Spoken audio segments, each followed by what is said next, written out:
Welcome to your weekly UAS news update, the place where you don't get your news 2 weeks late. This is the week of May 16th, 2022, and we have 4 stories for you this week.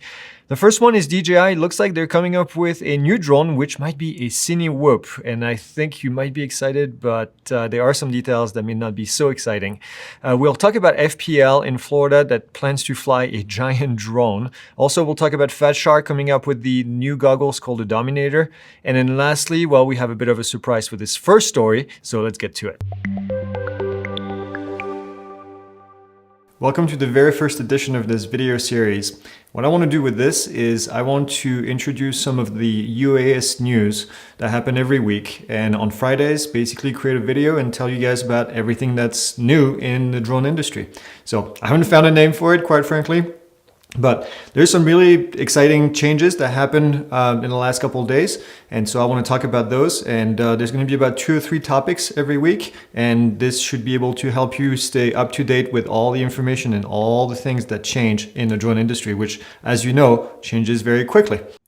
Well, as you can see, we've come a long ways. This is our 3rd year anniversary today, and I'm really excited. This is episode 156. We actually have not missed a single episode since we started back 3 years ago. I actually started this news update before Pilot Institute was even a thing. I was already teaching online before Pilot Institute got created, and we decided to make this a company. And I wanted to give you guys news. This is exactly what I wanted to do, and you've come to love it. We went from having only several hundred views every single week. I think our first drone news update got about 800 views. We get almost 10,000 every single week now. And we've built an amazing following of people that are here every single week. I know I hear from you guys saying, this is the first thing that I do every Friday morning. I drink my coffee and then I watch the news on YouTube. So, here's to 3 more years, 10 more years. We're going to keep doing this because I love it. It keeps everyone up to date. We meet so many students in person that tell us the same thing. I watch your show every week. I watch your thing every Friday. So thank you. Thank you for being here. Thank you for being followers. We're really excited to have you and talk to you every single week. We get hundreds of comments every week, and I read every single one of them. If you leave a comment on YouTube, I will read it. More than likely, I will answer it as well, unless you're being a UAS hole. But in most cases, I always enjoy what we've been able to create with you guys. So that's it. I'm going to shut up about this. We'll get to story number 2. But thanks again for all your support. The second story this week is from DJI. Yes, the leaks for DJI never stop. We just finished the Mini 3 Pro release, and then there's already new leaks about a new drone. It looks like it might be called a DJI Avata. This information was found on websites where people start digging into the code and they find that there's a DJI Avata that's about to come out. And it looks like this might be actually a cinewhoop drone, so a cinewhoop-style FPV drone.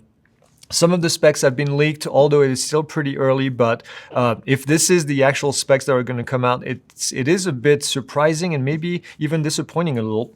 500 grams. I know a lot of people have been asking for a category 1 sub 250 type of drone. 500 grams isn't going to cut it. No manual mode. This would be a fully automated mode. It would have head chase mode where you can turn your head and have the camera move around, and then a vibration function. So we'll put a link down in the description to the Drone Excel. You can go see Haya found a whole lot of information. You're familiar with Haya and everything he does. He's always pretty much on par with these leaks. So we'll tell you more when we hear about it. We do love talking about all different types of drones, but especially when new FPV stuff comes out. So it's pretty exciting. So, all right, the next story is an 1,800-pound drone. Yes, an 1,800-pound drone. I don't even know if you can call that a drone anymore at that stage. But Florida Power and Light, FPL, has purchased this very, very large drone that they want to fly for disaster response. This drone would be equipped to fly up to 1,000 miles. Now you may say 1,000 miles? What's the purpose of that? The idea is really to use this drone to capture data in case of a major event. For example, where are the power lines down? Where does a crew need to be sent in order to fix things? Florida, obviously, hurricanes, and some parts of even have tornadoes. So this would be a great drone to be able to deploy. I'm sure other power line companies are looking, or power companies are looking into this type of equipment. The first responders getting into the site would still be using smaller drones like the Mavic 2. FPL also plans on continuing to use these smaller drones for local response, but for something more large scale, they would be able to use something a little bit bigger. So FPL hopes to be the the first company to use this kind of large drone outside of a testing area. So we'll see if they're successful. I think it's a really interesting idea. Next story is the Fatshark Dominator. You may have seen information about this. Actually, our friend Ken Dono from Original Dobo made a great video kind of explaining what was going on with this. So if you want, we'll put a link down in the description if you want more detailed information.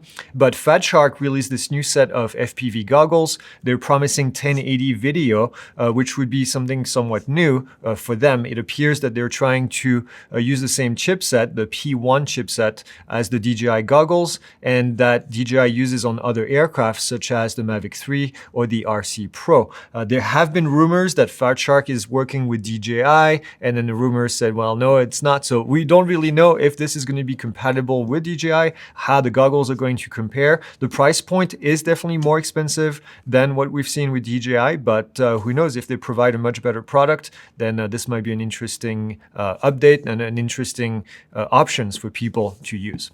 All right, this is all we have for you this week. As always, like, subscribe, leave your comments. We actually leave the comments on our videos because we love interacting with you. And that's it. We'll see you next week. Have a great weekend.